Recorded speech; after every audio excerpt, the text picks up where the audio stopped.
기상청 연결을 해서 연일 이어지고 있는 이 기록적인 폭염 현황 앞으로의 기온 전망을 좀 정리를 해봤는데요. 7월 말까지는 계속 이 더운 날씨가 계속될 거라고 하네요. 이 무더운 날씨로 인해서 파생되는 질환 있죠. 이 온열 질환의 위험성 또 대처법에 대해서 계속 이야기를 들어보겠습니다. 조선대학교 병원 가정의학과장인 김삼철 교수 연결돼 있습니다. 안녕하세요, 교수님. 예, 안녕하세요. 네, 요즘에 어떻습니까? 실제로 온열 질환으로 병원을 찾는 환자분 수가 좀 늘었습니까? 예, 응급실에 내온 환자를 봤을 때요. 지난주와 그 전주를 비교해 보면은 2배 이상 늘고 있습니다. 네. 참고로 질병관리본부에 따르면은 더위가 시작된 5월부터 지난 토요일까지 전국에서 1,043명의 온열 질환자가 발생했고요. 네. 이 중에 10명이 사망하였습니다. 네. 그중 광주 전남은 141명의 온열 환자가 발생하였고 네. 다행히 아직까지 사망자는 없었습니다. 그래서 네. 아마도 이번 주도 폭염이 계속될 것 같은데 각별한 주의가 필요하겠습니다. 네, 주로 온열 질환의 증상들 어떤 증상이 나타나는지도 이야기 좀 해주시죠. 예. 무더위에 노출되게 되면 우리가 가볍게는 호흡이 빨라집니다. 네. 그리고 나서 뭐 두통이라든지 어지러움증, 그리고 메스꺼움, 구토, 근육 경련, 피로감을 호소하게 되고요. 심하게 되면 의식저하 등의 증상이 나타날 수 있겠습니다. 네. 온열 질환도 약간 그 종류가 좀 다른가요? 다양하게 좀 발생하는 겁니까? 어떻습니까? 예.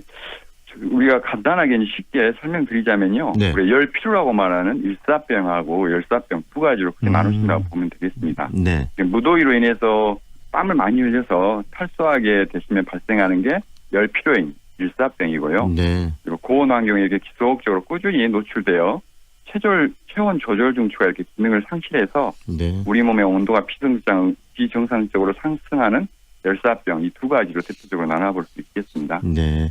이 7월 말까지 계속적으로 이렇게 고온 그리고 다습한 날씨가 계속된다라고 기상청도 이야기를 하는데 어떻습니까? 이럴 때 우리들이 이제 온열 질환을 좀 예방하고 그래야 될 것 같은데 교수님께서 이 예방에 대한 수칙 좀 이야기를 해주시죠. 예, 그 상당히 중요한데요. 네. 이게 세 가지로 말씀드릴 수 있겠습니다. 먼저 물을 자주 마시는 거. 그다음에 두 번째로 항상 시원한 곳에서 좀 지내셔야 하겠습니다. 네. 또 세 번째로 더운 시간대는 좀 피하셔가지고 네. 활동을 하시고 휴식하시는 게 필요하겠습니다. 네. 좀 더 부연 설명을 하자면요. 네. 위험 시간대가 이제 그리고 우리가 보통 낮 12시부터 오후 5시까지 많이 알고 계시는데요. 네. 이때는 활동을 줄이시고 활동이 불가피하면 이제 모자라든지 양산 네. 그리고 밝고 헐렁한 옷을 입으시는 게 좋겠죠. 네. 그리고 제일 중요한 건데요. 갈증을 느끼기 이전부터 꾸준히 물을 계속 좀 보충하고 계셔야 됩니다. 네. 그리고 거기다가 덧붙여서 충분한 휴식이 필요합니다. 네. 그리고 여러분들이 이제 스트레스 받으시고 일상생활 하실 때 커피를 많이 드시는데 네. 이렇게 폭염이 지속되고 할 때는요. 커피라든지 술 같은 것들은 탈수를 유발하므로 네. 피하셔야 되고요. 네. 잘 아시겠지만 노약자라든지 설사를 동반하는 장염이 있는 환자분들이나 네. 기저질환자, 그러니까 심혈관계 질환이나 고혈압, 당뇨, 네. 심장병 있는 환자분들, 알코올 중독자분들, 네. 뭐 사회적으로 고립되고 열악한 분들은 네. 특히 폭염에 더 취약할 수 있어서 특히 유의하셔야 되겠습니다. 네. 온열 환자가 우리 주변에서 발생을 했을 때는 어떻게 대처하는 게 가장 좋을까요? 우리 일반 시민 여러분들께서는요. 우선 발생하는 그 장소를 이탈하셔야 됩니다. 그래서 여기에 이탈하고 작업을 중지시키고요. 네. 이탈시키실 때는 그늘지고 시원한 곳으로 이동시키셔야 됩니다. 그리고 네. 나서 옷을 느슨하게 하시고 네.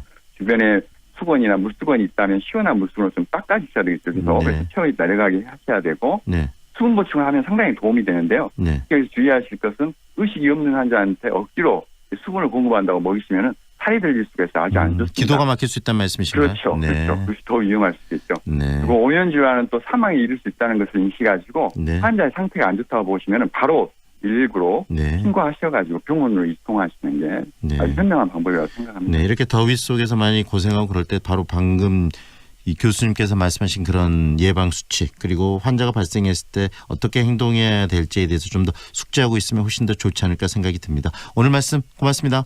예, 감사합니다. 조선대학병원 가정의학과장인 김삼철 교수와 함께했습니다.